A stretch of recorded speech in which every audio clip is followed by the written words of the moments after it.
आप सभी श्री हरि विष्णु भक्तों को नमस्कार। स्वागत है अनुकरणीय सनातन पर। आज होली के पावन पर्व पर मैं आपको फागुन पूर्णिमा की व्रत कथा सुनाने जा रही हूँ।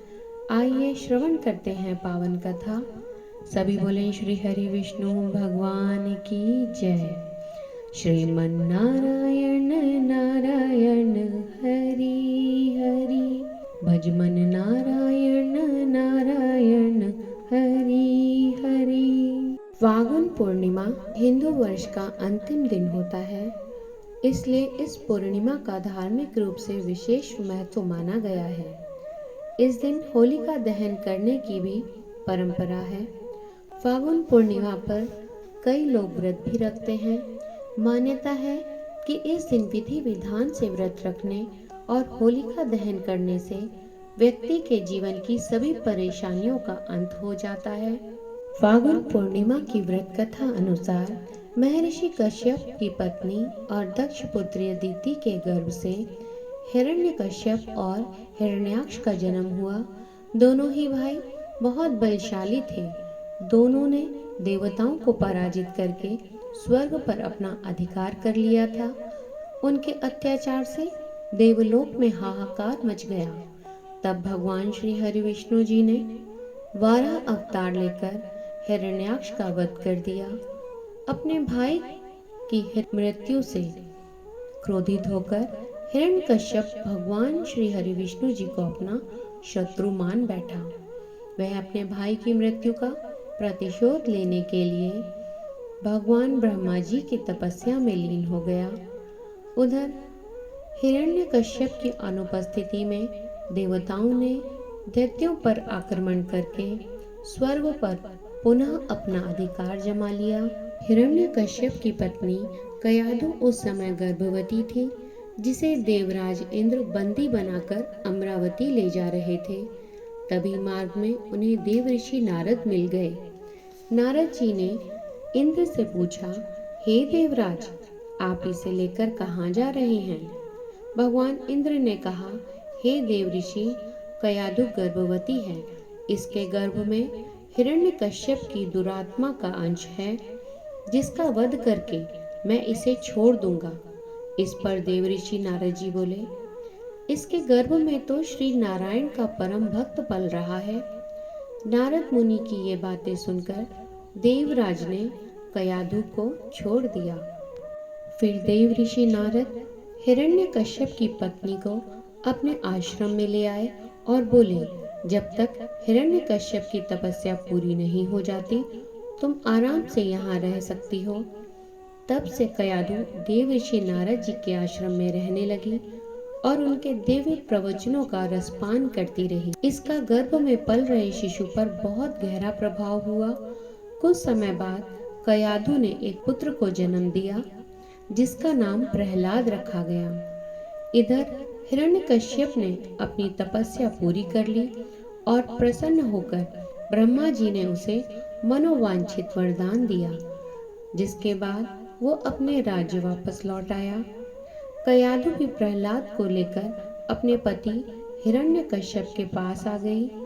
प्रहलाद जब थोड़े बड़े हुए तो उनकी शिक्षा का प्रबंध किया गया।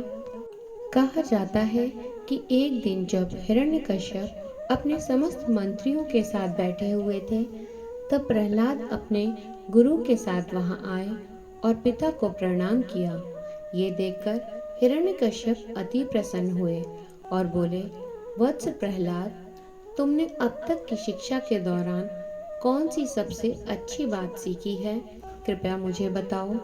प्रहलाद ने कहा, पिताश्री, मैंने अब तक सबसे अच्छी बात यह सीखी है कि जो आदि, मध्य और अंत से रहित है, अजन्मा है, जगत के पालनहार है, दीन दुखियों के स्वामी हैं, उन श्री हरि विष्णु जी को मैं बारंबार प्रणाम करता हूँ। अपने पुत्र के मुख से श्री हरि विष्णु भगवान की भक्ति से भरे ऐसे वचन सुनकर हिरण्यकश्यप क्रोधित हो गया। उसने प्रहलाद के गुरु पर चीखते हुए कहा, अरे मूर्ख, तूने मेरे बालक को मेरे परम शत्रु का गुणगान करने की शिक्षा क्यों दी? प्रहलाद के गुरु ने कहा, दैत्यराज, आप क्रोध छोड़ दें। ये बातें मैंने आपके पुत्र को नहीं सिखाई। ये सुनकर हिरण्यकश्यप को आश्चर्य हुआ। उसने अपने पुत्र से पूछा, तुम्हें ये उपदेश, ये शिक्षा किसने दी है? प्रहलाद बोले, हृदय में स्थित भगवान श्री हरि विष्णु जी ही तो संपूर्ण संसार के उपदेशक हैं।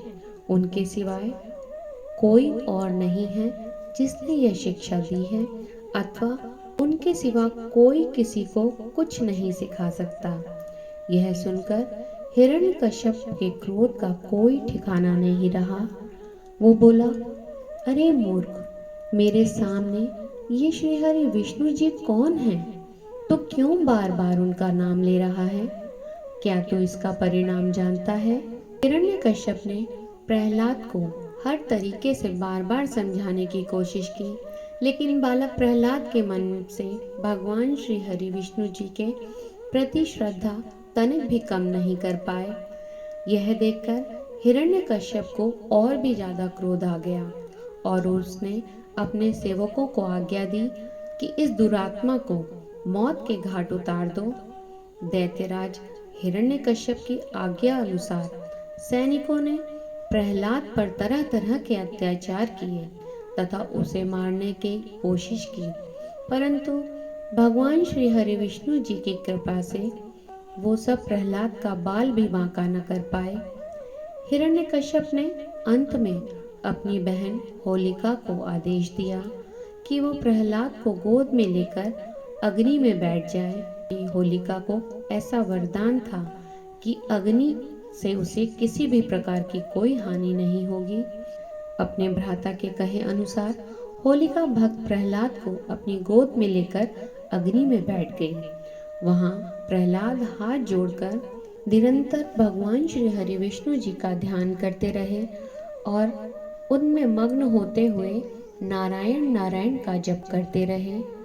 भगवान श्री हरि विष्णु जी की कृपा से प्रहलाद बच गए, किंतु होलिका उसी समय आग में जलकर भस्म हो गई।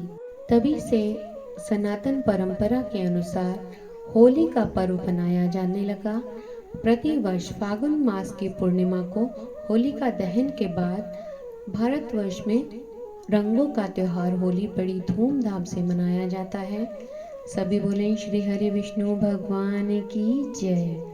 आप सभी को होली की बहुत बहुत शुभकामनाएं।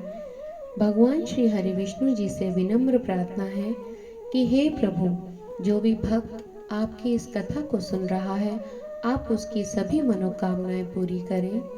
श्रीमन नारायण नारायण हरि हरि, भजमन नारायण नारायण हरि हरि। इस कथा को सुनने के लिए आप सबका धन्यवाद।